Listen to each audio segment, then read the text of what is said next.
नमस्कार स्टूडेंट्स, मैं डॉक्टर सुदेश चौधरी फिर से आप लोगों का फिज़िकल केमिस्ट्री यूट्यूब चैनल में स्वागत कर रही हूँ।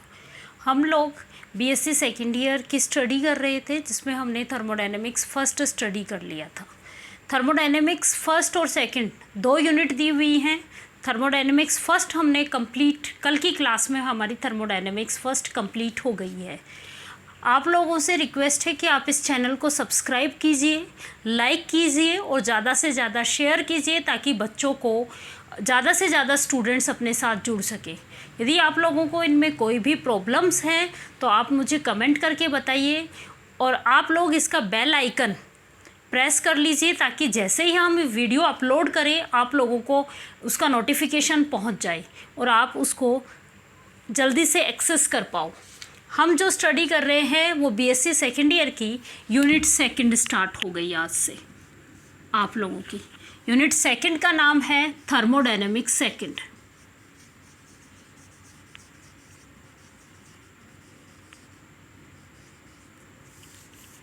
Unit second thermodynamics second.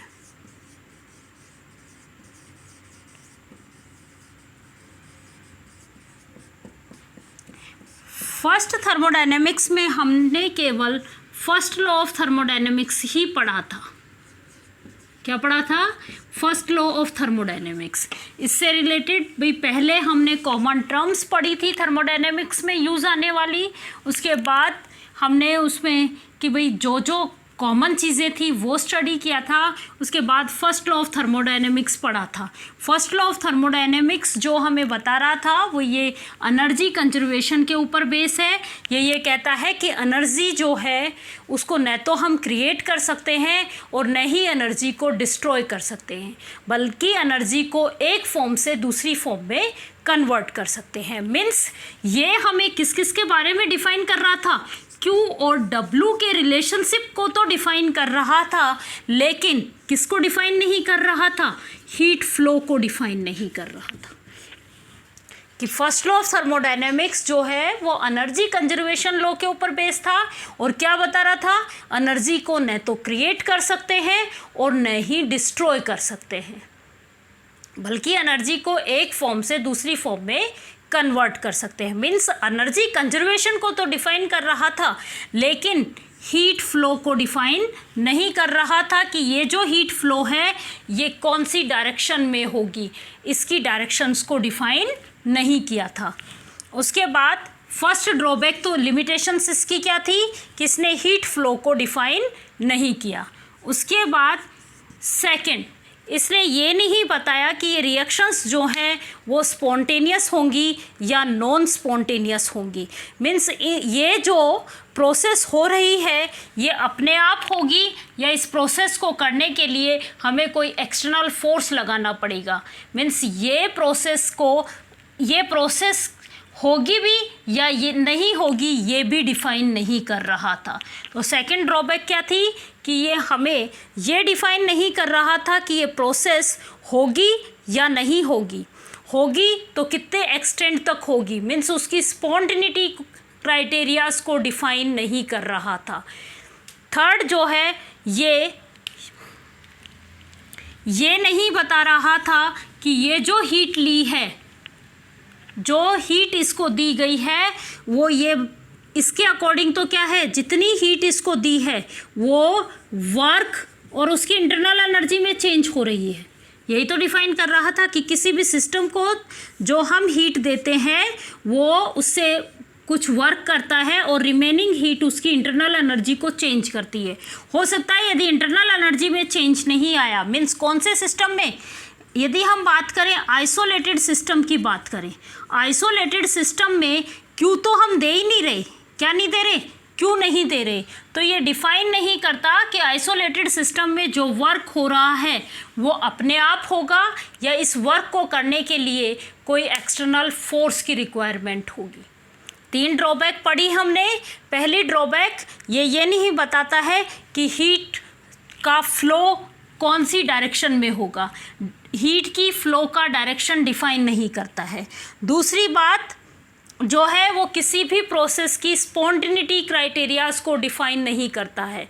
और तीसरी बात ये कहता है कि यदि कोई आइसोलेटेड सिस्टम है तो उसको तो हमने एनर्जी दी ही नहीं, वो सोर्स से एनर्जी ली ही नहीं उसने, तो वो जो वर्क, उससे जो वर्क हो रहा है वो वर्क जो है वो अपने आप होगा या उस वर्क को करने के लिए हमें कोई एक्सटर्नल फोर्स की रिक्वायरमेंट होगी। इन ड्रॉबैक्स को देखते हुए नया एक लॉ आया, थर्मोडायनेमिक्स का एक नया लॉ आया जिसको हम सेकंड लॉ ऑफ थर्मोडायनेमिक्स कहा। तो आपसे बहुत बार क्वेश्चन पूछ लिया जाता है एग्ज़ाम में कि सेकंड लॉ ऑफ थर्मोडायनेमिक्स की क्यों रिक्वायरमेंट हुई। तो रिक्वायरमेंट क्यों हुई, तो आपको फर्स्ट लॉ ऑफ थर्मोडायनेमिक्स की लिमिटेशंस लिखनी है कि सेकंड लॉ की हमें रिक्वायरमेंट क्यों हुई, क्योंकि फर्स्ट लॉ हमें हीट के फ्लो को नहीं बता रहा है, फर्स्ट लॉ हमें उस प्रोसेस की स्पॉन्टेनिटी को डिफाइन नहीं कर रहा है, और फर्स्ट लॉ हमें ये भी डिफाइन नहीं करता है कि यदि कोई आइसोलेटेड सिस्टम है जिसको हम एनर्जी नहीं दे रहे हैं लेकिन फिर भी उससे वर्क हो रहा है, तो ये जो वर्क करता है इसके लिए इसको कोई एक्सटर्नल फोर्स की रिक्वायरमेंट है या ये वर्क अपने आप हो जाएगा।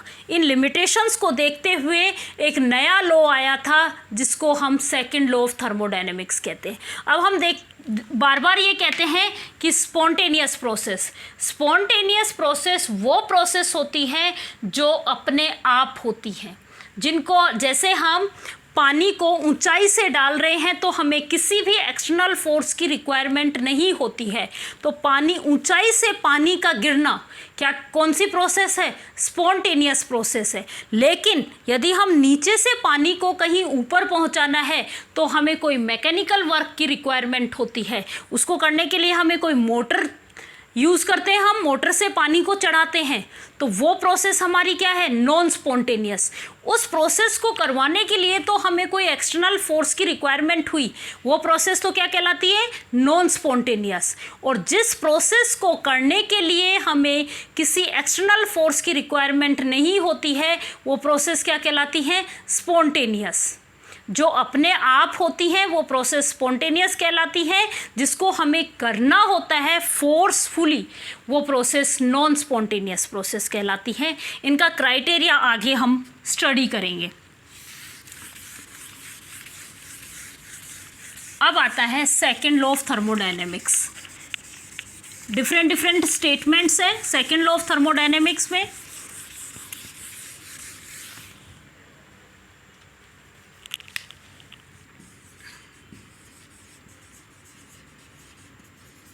different statement of second law of thermodynamics।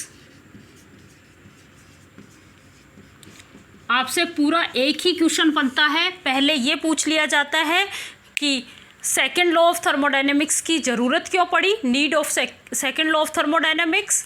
उसके बाद आपसे डिफरेंट स्टेटमेंट्स लिखवा लिए जाते हैं सेकेंड लॉ के। सेकेंड लॉ का फर्स्ट जो स्टेटमेंट है वो केल्विन ने दिया था। केल्विन के अकॉर्डिंग ऐसा कोई भी इंजन नहीं है जो कि हाई टेम्परेचर के सोर्स से एनर्जी लेता है। ध्यान से सुनना, फर्स्ट स्टेटमेंट केल्विन ने दिया था। इस केल्विन के अकॉर्डिंग ऐसा कोई भी इंजन बनाना इम्पॉसिबल है कि जो हाई टेम्परेचर के सोर्स से, हीट सोर्स से एनर्जी ली या हीट रिजर्वर से इसने एनर्जी ली और ये सारी की सारी एनर्जी वर्क में चेंज कर दी। क्या किए हुए, without transfer heat to low temperature of sink. Low temperature sink, low temperature के सिंक को बिना एनर्जी ट्रांसफ़र किए जितनी भी एनर्जी इसने हीट सोर्स से ली वो सारी एनर्जी वर्क में चेंज कर दे, ऐसा इम्पॉसिबल है।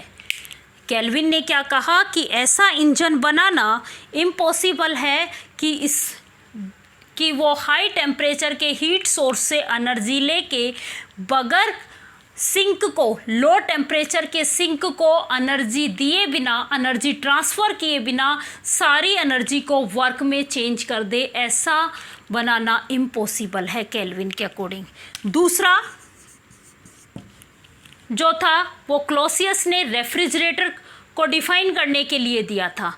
क्लॉसियस के अकॉर्डिंग जो एनर्जी है, जो हीट फ्लो है, ये बगैर कोई एक्सटर्नल फोर्स लगाए लो प्रेशर, लो टेम्परेचर से हीट फ्लो कहाँ करवा रही हूँ मैं, हाई टेम्परेचर की तरफ नहीं होगा।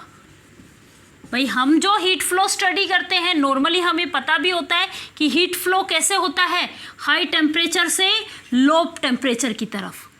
तो केल्विन ने क्या कहा था कि हीट फ्लो है वो बगैर कोई एक्सटर्नल फोर्स लगाए बिना लो टेम्परेचर के सोर्स से हाई टेम्परेचर के सोर्स की तरफ हीट फ्लो नहीं होगा।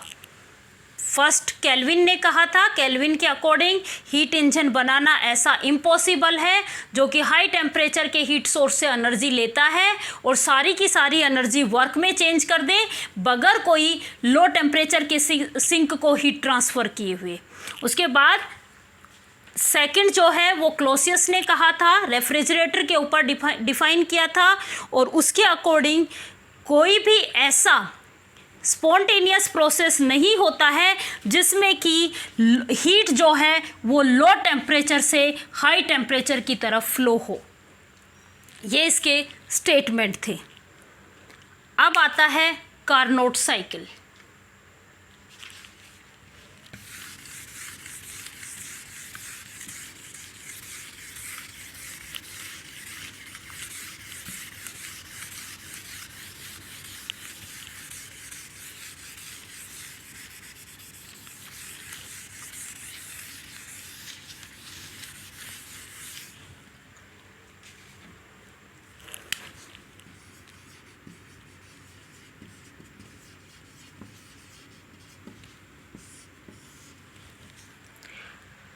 कार्नोट ने गैसेस को एक्सपेंड कराया और एक साइक्लिक प्रोसेस की। क्या की साइक्लिक प्रोसेस?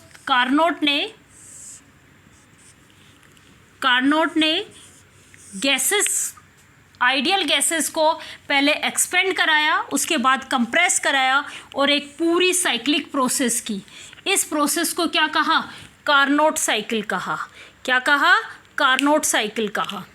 इस साइकिल में क्या है कि एक गैस ली, इन गैस पे को किसी सिलेंडर में फिल किया और इसमें पिस्टन लगाया गया, स्टेनलेस वेटलेस पिस्टन लगाया गया और एक बार इन गैसेस को एक्सपेंड कराया गया और एक बार इन गैसेस को कंप्रेस कराया।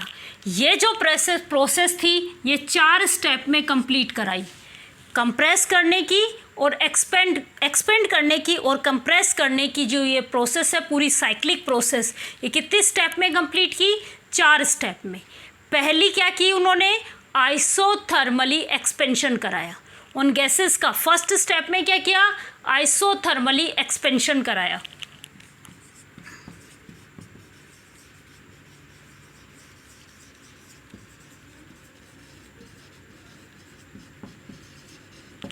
सेकंड स्टेप एडियाबैटिक एक्सपेंशन कराया। उसके बाद उनका क्या कराया? एडियाबैटिक कंडीशंस में एक्सपेंशन कराया। थर्ड स्टेप आइसोथर्मली कंप्रेस कराया। और fourth step adiabatically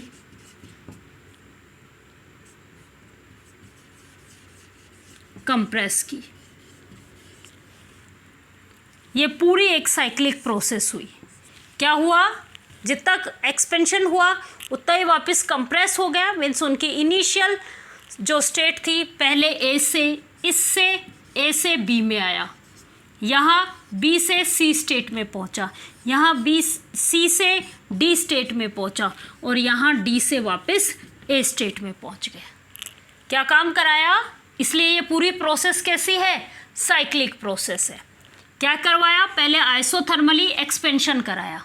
isothermally expansion का मतलब है जब यहाँ स्टार्टिंग में टेम्परेचर T2 था, अभी बता दूंगी, T2 था, प्रेशर P1 था, वॉल्यूम V1 था। कौन से स्टेट में, ए में। ए में इनिशियली T2 P1 V1 था। बी स्टेट में क्या हुआ, टेम्परेचर तो वही T2 था, क्योंकि कौन सा करवाया है, आइसोथर्मली एक्सपेंशन। आइसोथर्मली एक्सपेंशन का मतलब क्या है कि इस पूरी प्रोसेस के दौरान टेम्परेचर में चेंजेस नहीं होंगे, यही था। आइसोथर्मली एक्सपेंशन कराया तो temperature T2, pressure P2, volume V2। भाई प्रेशर और वॉल्यूम दोनों ही चेंज होंगे एक्सपेंशन में। चलो आगे, उसके बाद क्या किया, क्या करवाया इन्होंने दूसरे स्टेप में, एडियाबैटिक एक्सपेंशन कराया। एडियाबैटिक एक्सपेंशन है तो टेम्परेचर चेंज आएगा। जब मैंने आपको प्रोसेस पढ़ाई थी तो मैंने ये कहा था कि आइसोथर्मली में तो डेल टी की वैल्यू 0 होती है और एडियाबैटिक में डेल टी की वैल्यू 0 नहीं होती। आइसोथर्मल में तो वो प्रोसेस होती है जिसमें पूरी प्रोसेस के दौरान टेम्परेचर में कोई भी चेंजेस नहीं आते हैं। एडियाबैटिक वो प्रोसेस होती है जिसमें सिस्टम न तो हीट सराउंडिंग से लेता है और न ही हीट सराउंडिंग को देता है, या कहें कि इस पूरी प्रोसेस के दौरान उसकी हीट कंटेंट की वैल्यू क्या होती है, 0 होती है। हीट वो नहीं लेता है, जो भी काम होता है, जो भी वर्क होता है वो उसकी इंटरनल एनर्जी को यूज़ करके होता है।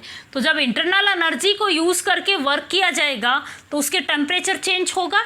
तो यहाँ पे जो टेम्परेचर था वो T2 था भाई बी स्टेट में, वॉल्यूम P2 था, प्रेशर P2 था, वॉल्यूम V2 था। क्या चेंज हुआ, सी स्टेट में। सी स्टेट में जाएगा तो क्या होगा, T1 pressure, temperature T1, pressure P3, volume V3।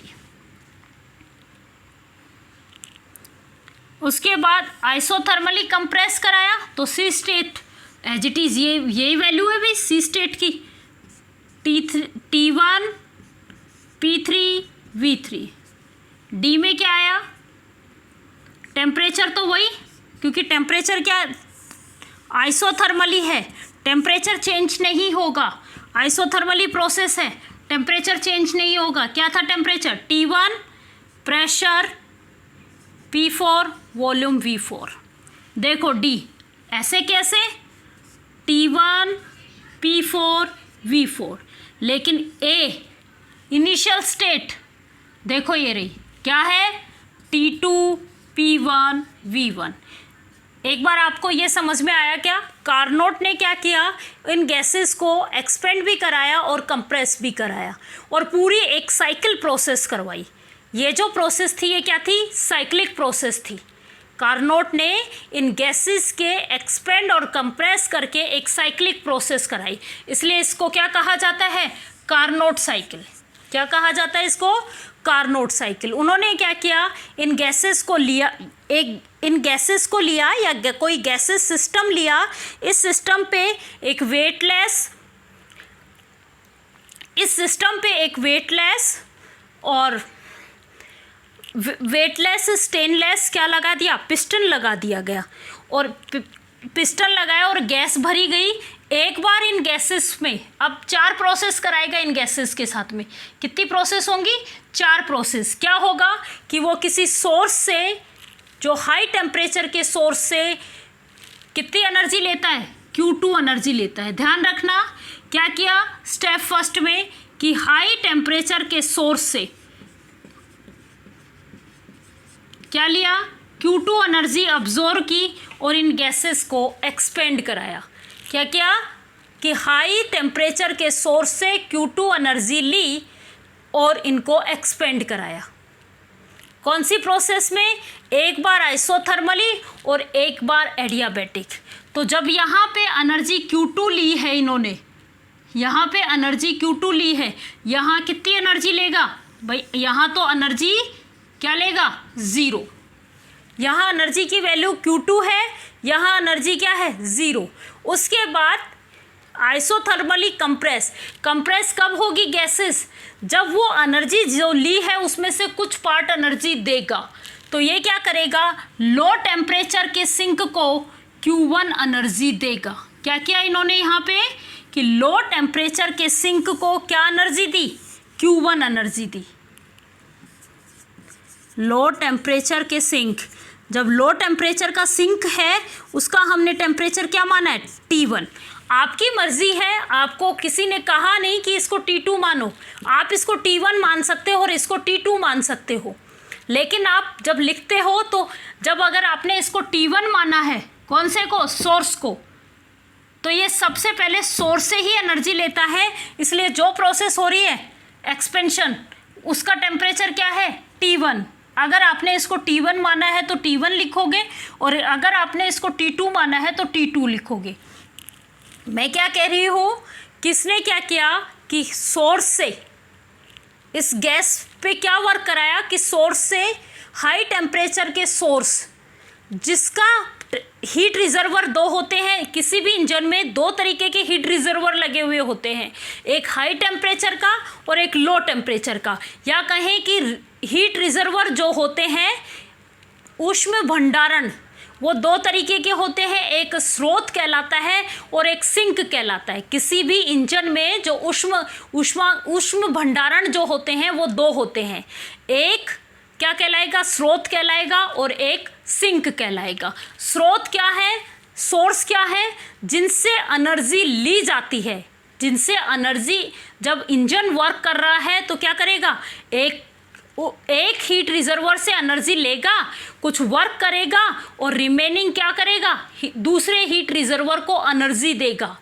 जिससे एनर्जी लेता है, हमेशा ध्यान रखना, ये तीन बातें आपको याद रखनी है कार्नोट साइकिल के लिए। पहली बात, दो हीट रिजर्वर होते हैं किसी भी इंजन में, दो हीट रिजर्वर होंगे। एक हीट रिजर्वर जो है वो सोर्स की तरह काम करेगा और एक सिंक की तरह काम करेगा। सोर्स की तरह जो काम करेगा उसका टेम्परेचर हाई होगा, क्या होगा, हाई टेम्परेचर होगा। इससे ये एनर्जी लेगा, जो भी इंजन काम कर रहा है वो क्या करेगा, एनर्जी एक्सेप्ट करेगा। और सिंक को एनर्जी, सिंक का टेम्परेचर लो टेम्परेचर होता है और इस सिंक को जब ये वर्क कर लेगा तो रिमेनिंग एनर्जी किसको देगा, सिंक को देगा। यहाँ तक की चीज़ें समझ में आई आप लोगों को। अब देखो आप लोग, कार्नोट साइकिल में भी क्या किया उन्होंने, एक गैस को किसी सिलेंडर में फिल किया, उसके बाद इस गैस पे चार तरीके के वर्क किए। ये गैस उसी तरीके से फिल की, एक इंजन की तरह बना लिया उस गैस को, उस सिलेंडर में फिल करके इसको एक इंजन की तरह बनाया और इन्होंने इस पे चार तरीके के वर्क किए पूरी एक साइकिल प्रोसेस करने के लिए। क्या किया कि पहले उस इंजन से उन्होंने किसी हाई एनर्जी के सोर्स, हाई टेम्परेचर के एनर्जी सोर्स से Q2 एनर्जी ली और उन गैसेस का आइसोथर्मली एक्सपेंशन कराया फर्स्ट स्टेप में। जब आइसोथर्मली एक्सपेंशन कराया तो ये सिस्टम ए स्टेट से बी में पहुंचा। जब ये ए स्टेट में था तब इसका टेम्परेचर T2 था, प्रेशर P1 था, वॉल्यूम V1 था। जब ये बी स्टेट में पहुंचा तो इसका टेम्परेचर T2 था, प्रेशर P2 था, वॉल्यूम V2 था। उसके बाद दूसरी प्रोसेस एडियाबैटिक एक्सपेंशन हुआ। एडियाबैटिक एक्सपेंशन हुआ तो यहाँ Q की वैल्यू क्या आ गई, 0 आ गई। जब Q की वैल्यू 0 आई, ये जो स्टेट B से अब कहाँ पहुँच गया, C स्टेट में पहुँचा। B स्टेट में volume P2, pressure P2, volume V2 और टेम्परेचर T2, ये किस में कन्वर्ट हुए, T1 P1 और T1 P3 V3।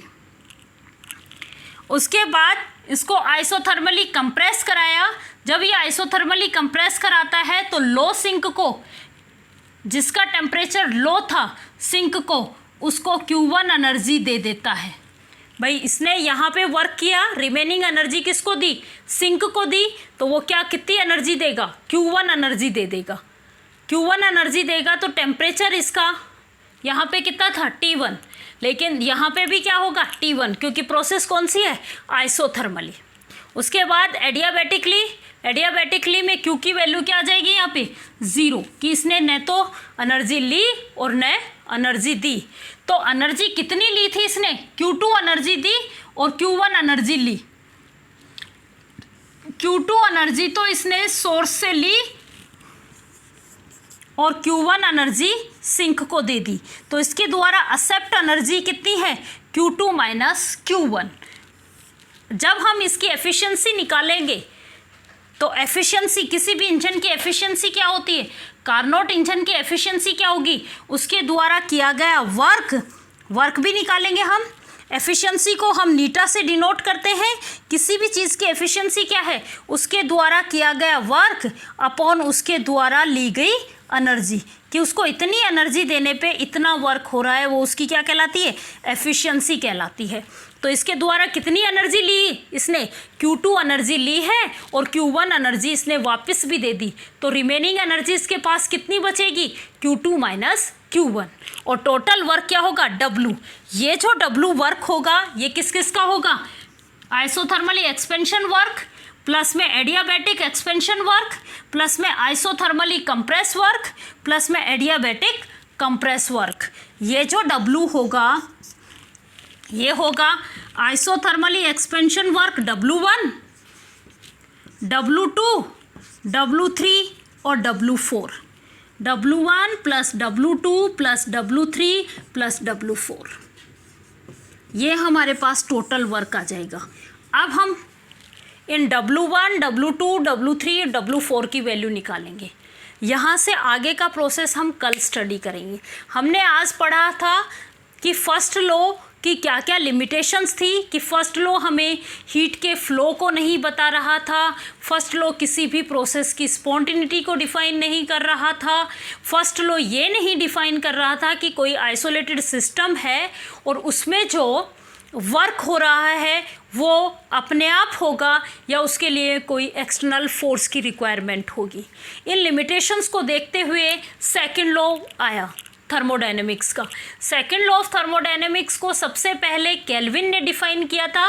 केल्विन के अनुसार ऐसा इंजन बनाना इम्पॉसिबल है कि जो किसी सोर्स से एनर्जी लेके और बिना सिंक को एनर्जी दिए सारी एनर्जी वर्क में कन्वर्ट करे, या इसको दूसरे शब्दों में हम ये कह सकते हैं कि ऐसा इंजन बनाना इम्पॉसिबल है कि उसको जितनी एनर्जी दी जाए वो सारी की सारी एनर्जी बगैर कहीं यूज़ किए वो वर्क की फॉर्म में चेंज हो जाए। मीन्स ऐसा इंजन की जो एफिशिएंसी होगी वो कितनी हो जाएगी, 100%। 100% एफिशिएंसी वाला इंजन किसके अकॉर्डिंग नहीं बन सकता, सेकंड लॉ ऑफ थर्मोडायनेमिक्स के अकॉर्डिंग नहीं बन सकता। हमेशा ऐसा ही इंजन बनेगा जिसमें कि वो हाई टेम्परेचर से एनर्जी लेगा, कुछ वर्क करेगा और लो टेम्परेचर के सिंक को एनर्जी देगा। उसके बाद क्लोसियस ने रेफ्रिजरेटर को डिफ़ाइन करने के लिए सेकंड लॉ डिफ़ाइन किया था। क्लोसियस के अकॉर्डिंग बगैर कोई एक्सटर्नल फोर्स लगाए हम ऐसा हाई एनर्जी से लो टेम्परेचर से हाई टेम्परेचर की तरफ हीट फ्लो नहीं करवा सकते। क्लोसियस के अकॉर्डिंग ऐसा इम्पॉसिबल है कि हम उस पर कोई भी एक्सटर्नल फोर्स न लगाएं और हीट फ्लो जो हो रहा है वो लो टेम्परेचर से हाई टेम्परेचर की तरफ हो। क्योंकि हमने तो जो भी स्टडी किया वो क्या कहता है कि हाई टेम्परेचर से हीट फ्लो कैसे होता है, हाई टेम्परेचर से लो टेम्परेचर की तरफ। उसके बाद हमने जो स्टडी की वो ये बताया कि स्पॉन्टेनियस प्रोसेस क्या होती है और नॉन स्पॉन्टेनियस प्रोसेस क्या होती है। स्पॉन्टेनियस प्रोसेस वो होती हैं जो अपने आप होती हैं। नॉन स्पॉन्टेनियस प्रोसेस को करने के लिए हमें कोई एक्सटर्नल फोर्स लगाना पड़ता है। उसका एग्जाम्पल मैंने बताया था, जब पानी ऊपर से नीचे की तरफ बहता है तो हमें उसको किसी भी तरीके का फोर्स रिक्वायर नहीं होता है, वो अपने आप बहता है। मीन्स नेचर के अंदर जो भी प्रोसेस होती हैं वो स्पॉन्टेनियस प्रोसेस होती हैं। लेकिन यदि हमें पानी ऊपर की तरफ चढ़ाना है तो हमें उसको कोई मैकेनिकल वर्क लगाना पड़ता है। मशीन मोटर की उससे चढ़ाना पड़ता है। तो नॉन स्पॉन्टेनियस प्रोसेस वो होती हैं जिनमें हमें किसी एक्सटर्नल फोर्स की रिक्वायरमेंट होती है। उसके बाद हमने कार्नोट साइकिल पढ़ा था। कार्नोट साइकिल में ये था कि हीट को मैक्सिमम वर्क करवाने के लिए कार्नोट ने एक पूरी साइक्लिक प्रोसेस की। क्या किया? हीट से मैक्सिमम वर्क प्राप्त करने के लिए कार्नोट ने एक साइक्लिक प्रोसेस की जिसको हम कार्नोट साइकिल कहते हैं।